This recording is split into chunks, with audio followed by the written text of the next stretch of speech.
This is Paul Johnson with New Frontiers. Now, today we're doing something special for the holidays. We're going to talk about the great work that's being done by some Americans around the world trying to help provide medical services to people who are in need. You know, there's a lot going on politically, and we're probably going to be playing a little tougher role at the political level, at least internationally. But there are still Americans all over the world who are providing diplomacy of a very special sort. Now, Tricia Caldwell, who works with Medical Teams International, is one of those people. This is a fun interview. It's a short one, but the goal is to try and make certain that you recognize why it is that we can still be optimistic as Americans. Now, I'm just an ordinary, optimistic American who believes that the United States is a real cause for good. And people like Tricia help prove that point. If you like what we're doing, press that subscribe button and let's get going. Destiny. Destiny.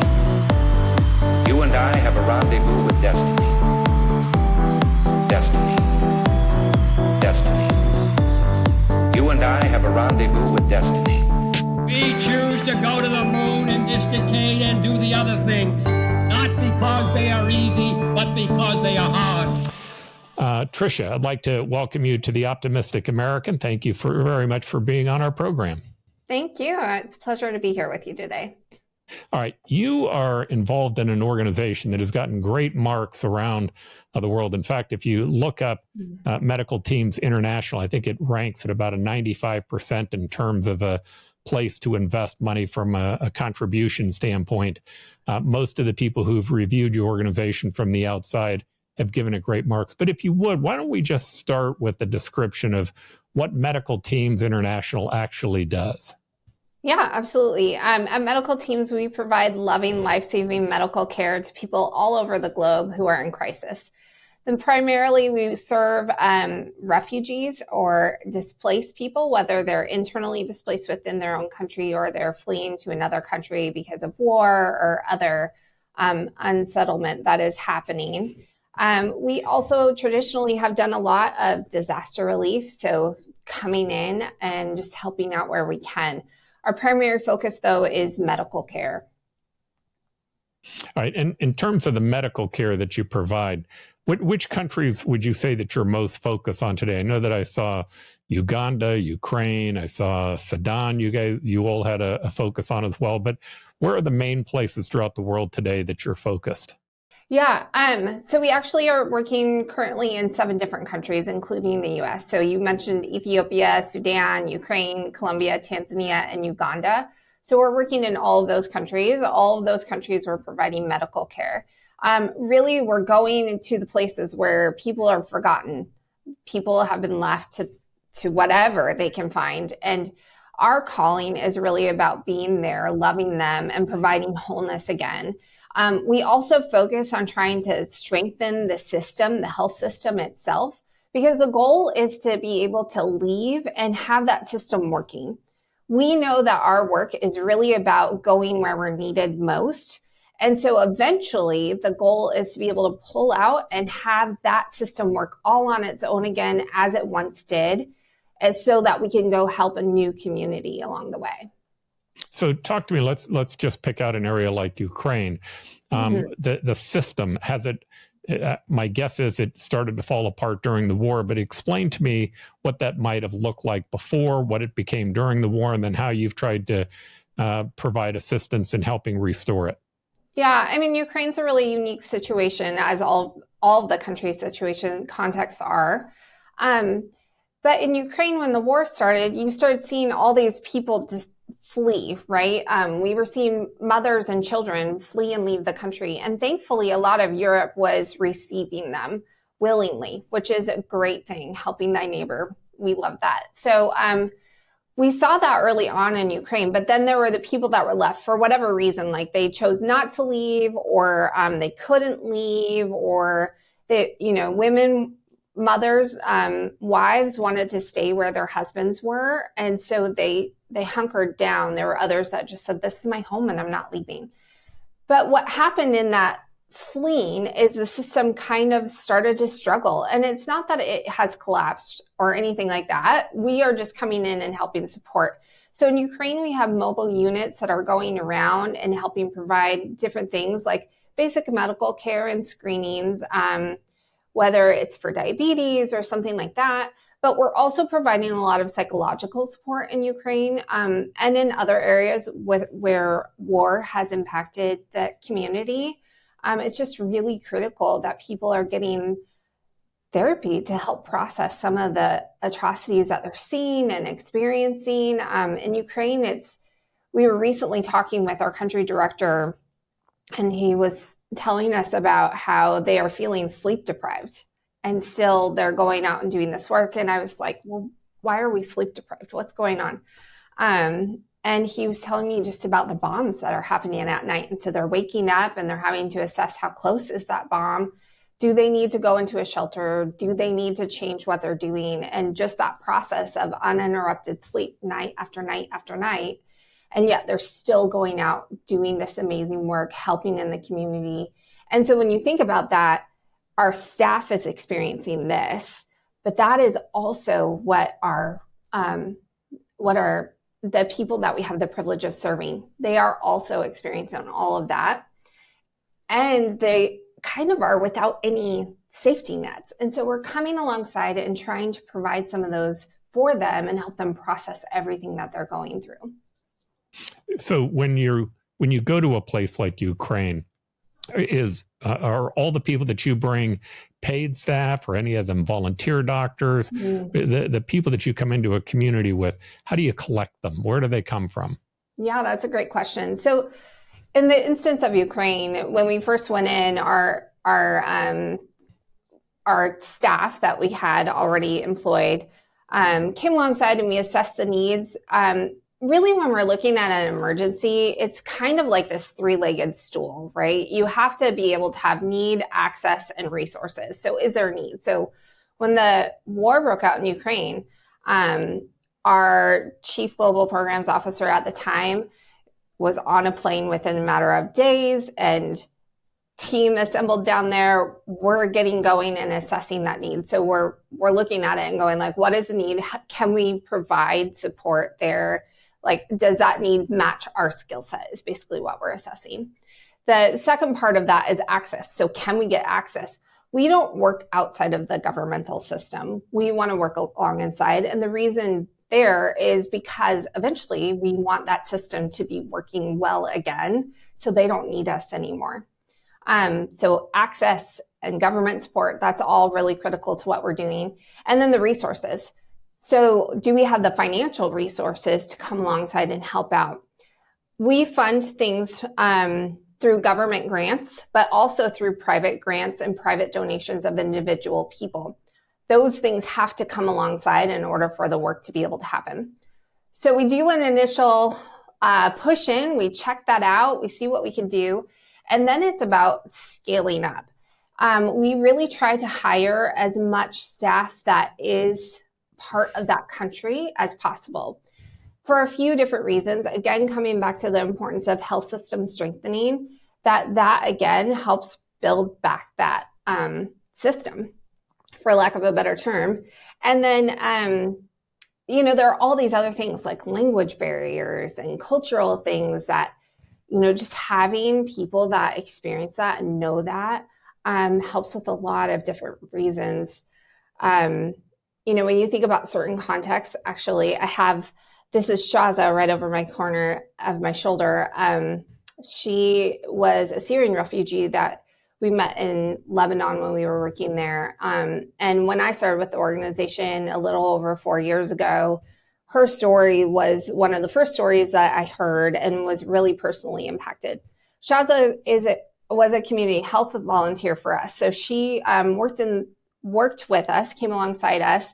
And what we utilize as volunteers to do is to go out into the community, build trust, and see where the need is so that they can help bring us those patients, those people that need that critical care, that we can come alongside and help. It's really critical for people like Shaza to be part of that. She as you can tell from her beautiful hijab, she is part of the Muslim community, and there are cultural contexts there that, as a white woman from the Pacific Northwest of America, I'm not necessarily going to know. And that community may or may not trust me given who I am. So being able to utilize people within the context is really helpful to us, to being able to break down some of those barriers and get to where the need is most as quickly as possible. So your organization's faith-based, is that correct? Mm-hmm, we are. And would faith-based, is it tied to the Christian religion? It is, yeah. Our calling statement is daring to love like Jesus. We boldly break barriers to provide wholeness and health. We are inspired by our faith. So we're a little different than maybe some other faith-based organizations, but we really lean on that and push into those beliefs. That's what gives us courage. That gives us for lack of a better term, gumption to go into these places that could be very scary, and really try to bring about that vision of wholeness and healing to a person.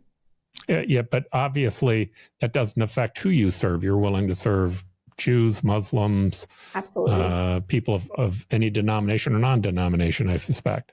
Yeah, we believe that God created us all. So we are called to go and help and provide the skills that we have to bring about healing and wholeness. That doesn't mean that we are expecting them to look like us or be like us or have the same faith like us. And a lot of times we just find that leaning into our faith is somewhat being about like Francis of Assisi, who said, preach the gospel always, and sometimes use words. All right. So in Ukraine, while they've been in war, there is a government there that is established. Talk to me about a place like Sudan or Ethiopia, where the government is less stable and where oftentimes it's been they've been on the verge of almost a civil war. How do you provide services in an environment like that? Well, it's very tricky. It's very tricky. Sudan is a really interesting situation. We actually set up shop there to help with actually the civil war that was happening in Ethiopia and the Tigray region. And we were receiving Ethiopians that were crossing the border and helping to process, make sure that any malnutrition needs or any other diseases we were catching and helping. And all of a sudden Sudan blew up overnight. So we had already been established with the government prior to that, which put us in a really unique position. It's hard to get access into Sudan to provide humanitarian relief right now. There certainly are other orgs that are doing it, but we are in there because we were able to establish ourselves prior, really. So that's kind of that unique space that we live in. And so in providing services there, are you just providing the basics? Are you trying to get meds in? Are you actually trying to help them rebuild their medical system? What's the goal at the end of the day? Mm-hmm. Yeah, I mean, the goal. I think the goal in any of whenever we enter is really coming back to that basic truism that we want people to be healed. We want people to live a full life again. And that is about creating a health system that works, right? When you think about, I'm really blessed, and I get to see how blessed I am in America all the time when I see these stories coming across my desk. I have access to a doctor. I can call them today and go down and most likely even be seen today, if not tomorrow. Our goal is to get a system back to that. Oops, lost some light in here. Sorry about that. But our goal is to get us back to that, get the system back to that. And that's a big, hairy, audacious goal when you think about some of the things that are happening, a whole country falling into a civil war. And what's happening in Sudan right now is, quite frankly, horrific. You hear a lot about different things that are happening around the globe right now. We're hearing about Gaza, we're hearing about Lebanon, and we should be. Those are also huge humanitarian crises that deserve our attention, our time, and our talents. Sudan is a forgotten war right now. We very rarely hear about it, and yet it's one of the largest, if not the largest, displacement of people in the world right now. We are seeing well over 11 million people displaced right now. I'm trying to find the actual number because it's so important to hear this. And while you're looking it up, that story, The Lost Boys of Sudan, was a story that reverberated throughout the United States. There was obviously a famous movie. I've had a guest on here who was one of the Lost Boys. The Christian community played a huge role in that early on in the Bush administration because they were, the Christian community decided to make that one of their leading focuses. And of course, George Bush was president at the time. And so that community was able to get political doors opened up to try to make certain that some of those kids were taken care of. But the reality is that problem has not subsided in Sudan. It's maybe even much worse than it was back in the 1990s and early 2000s. Would you agree with that?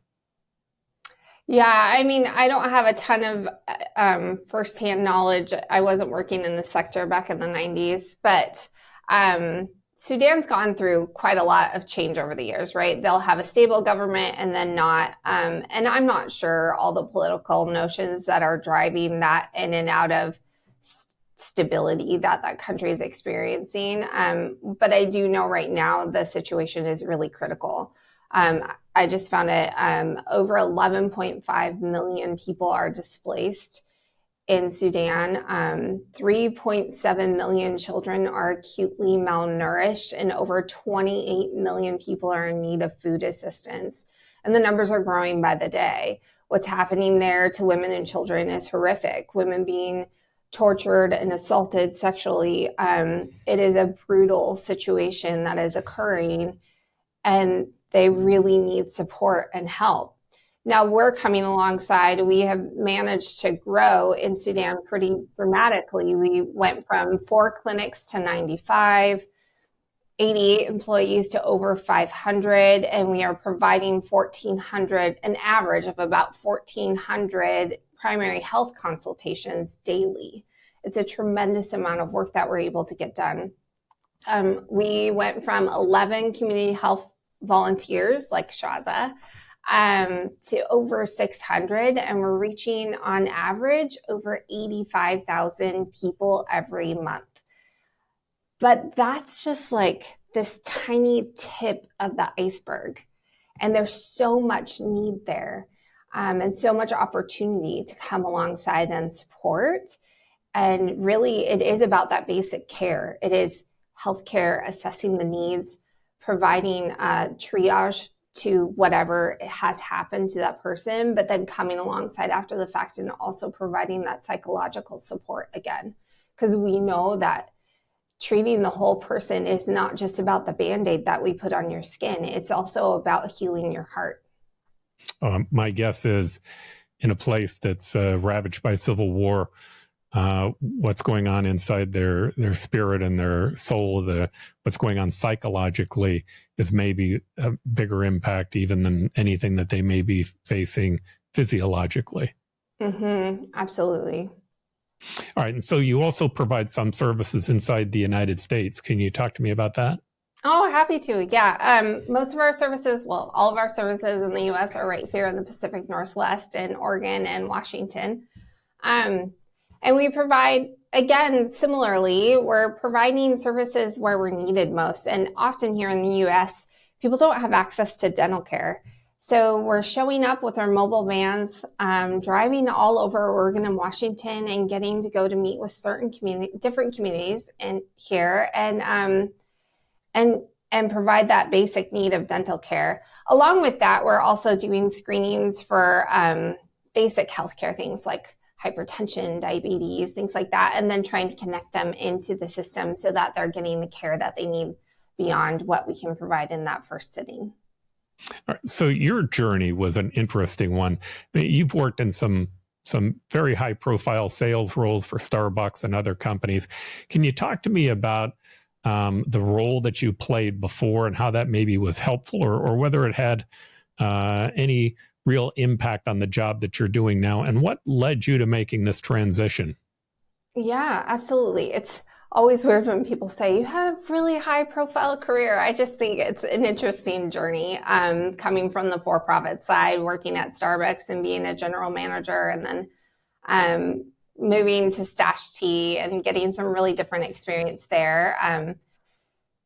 At Stash, I was able to really dig in and understand digital sales and marketing in a way that I didn't experience at Starbucks, which really helped kind of pave the path for me. I recognized that I really loved marketing. It's this, my undergrad degree is in psychology, and I intended to get my master's right away, but was like, just needed a break from school after all of that. And Starbucks offered me the opportunity to learn how to run a business and grow my skills in sales. So I took it. And I always kind of put that away and thought I'd never go back to school. I was just done with it all.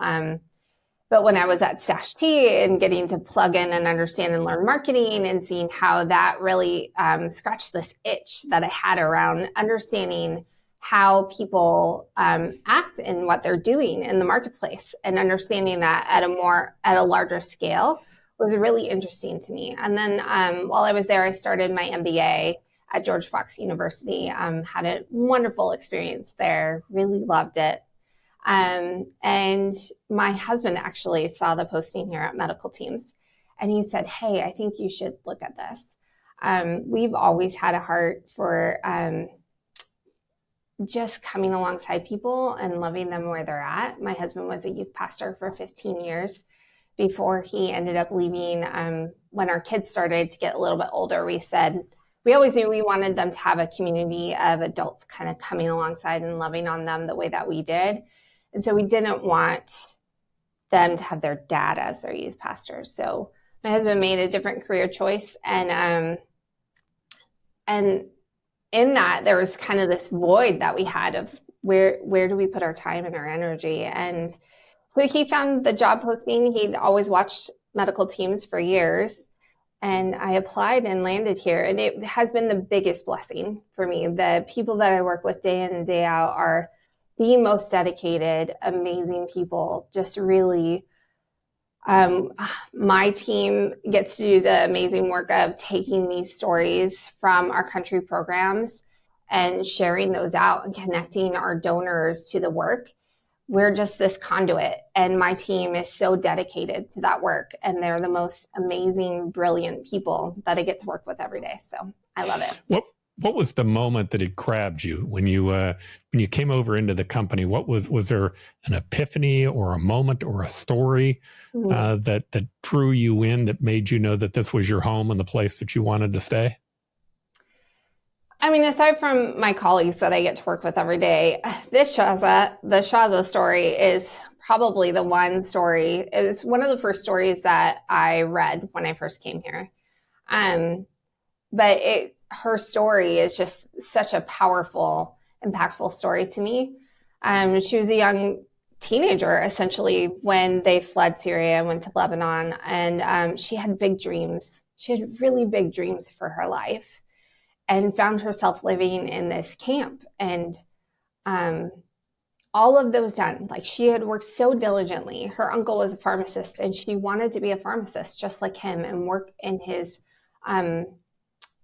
pharmacy and work alongside him.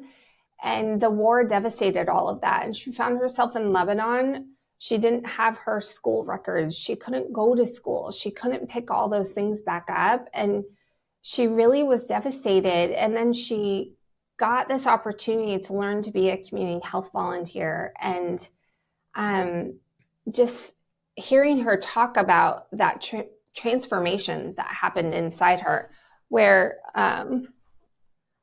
she really had this sense of pride come back and sense of hope come back to her life that had been missing because of all the devastation she had experienced. It was this moment that really helped me understand not only all the things I mentioned before about, being a Muslim woman and walking into a home with other Muslim women and children, it's really critical for that connection and trust, right? Like that is a really powerful thing. But beyond that, in this story about Shaza is the story of hope and wholeness that occurred because she had an opportunity to learn a skill that she had always wanted to do, right? Like she wanted to be a pharmacist, and then she's coming alongside and learning how to take blood pressure and how to check people for their insulin levels and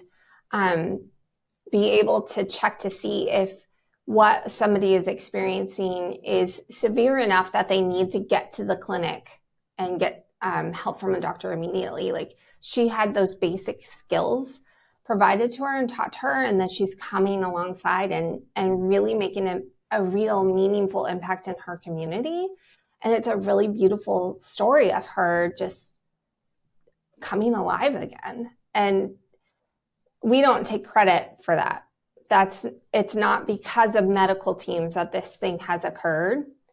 It's because of donors that we get to be there, and we get to be this conduit and help this community rebuild and find fulfillment and wholeness again. And it's a beautiful story. So that for me is the thing that was like the first thing that really caught me in. And I love seeing women come up in these situations and become just powerhouses. And we're so blessed to see that all the time. Women are leaders in their communities.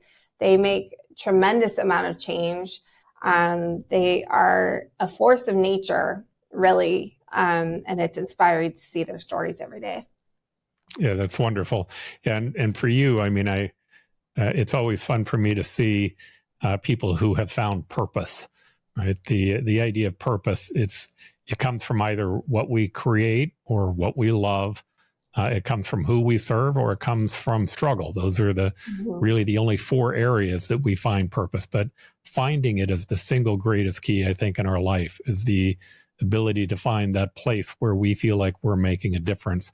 It sounds like you definitely have found that. All right. So I know we're getting now down here to the end, but let me ask you a question. You've seen us providing services all around the world. You've been providing services all around the world. You watch the United States, what's happening to us both politically as well as socially.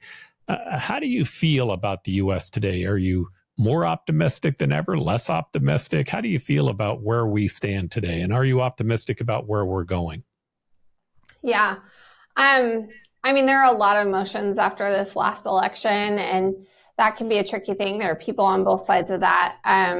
But, I have the privilege of working in a job where I get to meet with individuals day in and day out. And I am incredibly optimistic when I see these people. I have the privilege of sitting across from people and learning about their hearts, seeing what they care about, what they're passionate about, what they want to be involved in. And that gives me a lot of hope. I have the privilege of actually even seeing high school students do car washes to raise thousands of dollars to provide malaria medication for other kids halfway across the globe that they will never meet. And they do it every year without fail and provide a check to us because they decided that's how they wanted to spend their weekend. High school students. I have the privilege of sitting back and working alongside people that are so dedicated that they're scrambling to create an ad at 9:30 at night because they saw an opportunity in the data. I am incredibly optimistic when I think about how people, when they are put across the table from another person, they care about that person. And so when I think about America, I'm incredibly optimistic. Yeah, and I think you've picked out the exact reason why we should be. If we were in China, what Xi says matters. If we were in Russia, what Vladimir Putin says matters. It doesn't just matter. It is the only thing that matters. That's not true in the United States. Whether you were for Miss Harris or you were for Mr. Trump, it almost doesn't matter, because the reality is they're just one piece. There are checks and balances, and the most powerful checks and balance isn't the House or the Senate or even the judiciary, for that matter, governors and mayors. It's the people. We've put a focus on the individual in the United States. The president of the United States can't come and take your home without paying you just compensation. Long ago, we decided that the individual was more important than the state, and we gave them certain rights. And overwhelmingly, it's people not only exercising those rights, but being serious about the obligations that we have to one another. The things that you're doing, the things that are happening in the private sectors or with other NGOs, that's the power of the United States. And it is overwhelming in terms of what it will do. Now, you guys have this sales catalog. Tell me what the sales catalog is. I got to know. Yeah, right now we have our holiday gift catalog happening, and you can see that on our website at medicalteams.org. In there, you'll find a variety of different options of things that you can essentially buy to help another person anywhere across the globe, including here in the US. But an example of that is $25 enables 3 refugee women to have safe deliveries. Now, when we think about giving birth and all that goes into it, we're really blessed in this country that we have a lot of choice. Whether you're going to the hospital and you have a doctor at your side or a midwife at your side, or you're doing a home birth, there's lots of options here in America, and we're really blessed by that.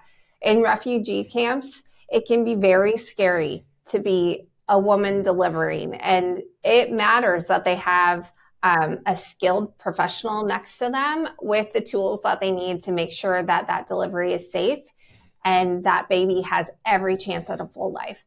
So those are the types for $25. For $25, the bargain price today.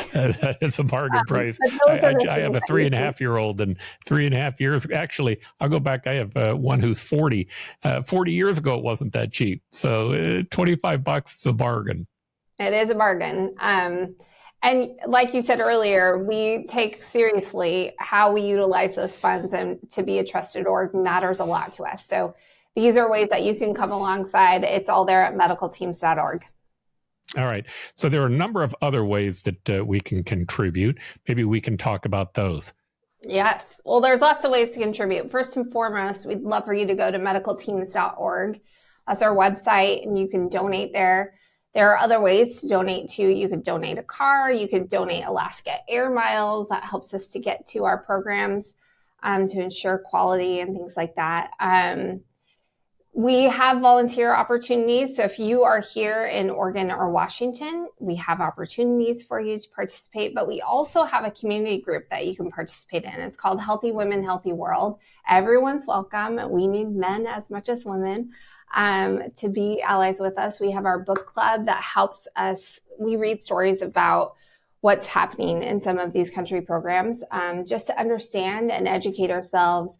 And then we have different events throughout the year that we'll do too, both virtual and in person. So regardless of where you live, we would love for you to come alongside us with that. But if you are interested in a financial donation, you can make a one-time donation on our website, and that would be amazing. But beyond that, we also have our monthly donation community group, which is called The Pulse.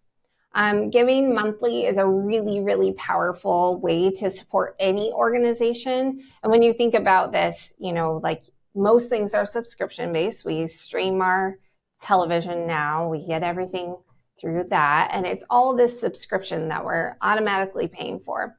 You can donate that way too. And it really helps orgs in a powerful way because we understand where our dollars are coming in every month. It's planned. We know what we can do. And that helps us as we go out to provide this care, that we know what's coming in and we can rely on that. So it's a really powerful way to come alongside us and signing up for the Pulse. And you get different information inside, behind the scenes stuff that we'll send out to just that community group. So if you're willing and want to, again, medicalteams.org, and you can be part of that. You can also follow us on social media. We're on Instagram, Facebook, We're in LinkedIn. We do a little bit on X, but primarily on those three social channels. Wonderful. Okay, so I'm going to ask you one last question, and you can avoid the controversy if you would like. But the question is, we're seeing politically the issue of immigration becoming almost a bad word around the world, right? Effectively, there are from Europe to the Middle East to the United States, that's just simply becoming one of the hot button issues.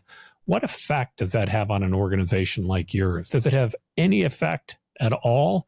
Does it make it harder to provide the service, or more or less people that need the service? What's the effect of what's going on politically today on that issue?